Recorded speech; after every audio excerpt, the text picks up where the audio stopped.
மக்காலே அது சிவில் சுதாகர் தானா? ஆமலே மக்கா, என்ன அடிச்சணுமா? லே நீ எப்படி புளுத்தோன்னு எனக்கு தெரியும். நீ முதல் வண்டியை நிறுத்து, ஏதோ பிரச்சனை போல. சுதாகரை என்னாச்சு, என்ன பிரச்சனை? மக்காலே இவனு எனக்கு தங்கச்சிய பயங்கர விரட்டாகான். எங்க போனாலும் அவ்வளவு பிறக்கண்டே போறது பயங்கரமா தொந்தரவு பண்ணியான மக்கா. என்னன்னு கேட்டதுக்கு என்ன அடிச்ச வரானோ. அப்படியே இல்ல மக்கா. லேய், எந்த ஏரியால நீங்க? எந்த ஏரியா இருந்தா உனக்கு என்னல? சரி, அது இப்ப காரியம் இல்ல. அவனை தங்கச்சி எதுக்கு நீ தொந்தரவு பண்ணிய? அதை கேட்க நீ யார்ல?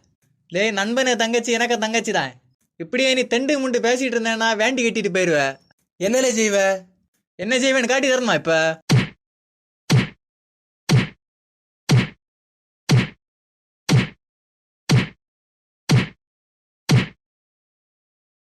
லே கேட்டுக்க, இனி மேற்கொண்டு அவனை தங்கச்சியை பரமாடி சுத்துனேன்னு அரைஞ்சேன்னு வச்சுக்க. அண்ணா அண்ணா இனி சுத்த மாட்டாண்ணா. சுதாகரை, இவன் இனி ஏதாவது பிரச்சனை பண்ணானங்கி உடனே என்னடா சொல்லணும் என்ன? தேங்க்ஸ் இல்ல மக்கா. மக்காலே காலத்தை உடக்குனது ஒண்ணு நினைச்சாத என்ன? அதெல்லாம் ஒன்றும் இல்லை மக்கா. லே நீ எதுக்கு இப்ப இவனுக்கு போய் வக்காலத்தாண்ட போற? லே என்னதான் இருந்தாலும் அவன் நம்ம நண்பன் இல்லைல்ல மக்கா. சரி வா போ.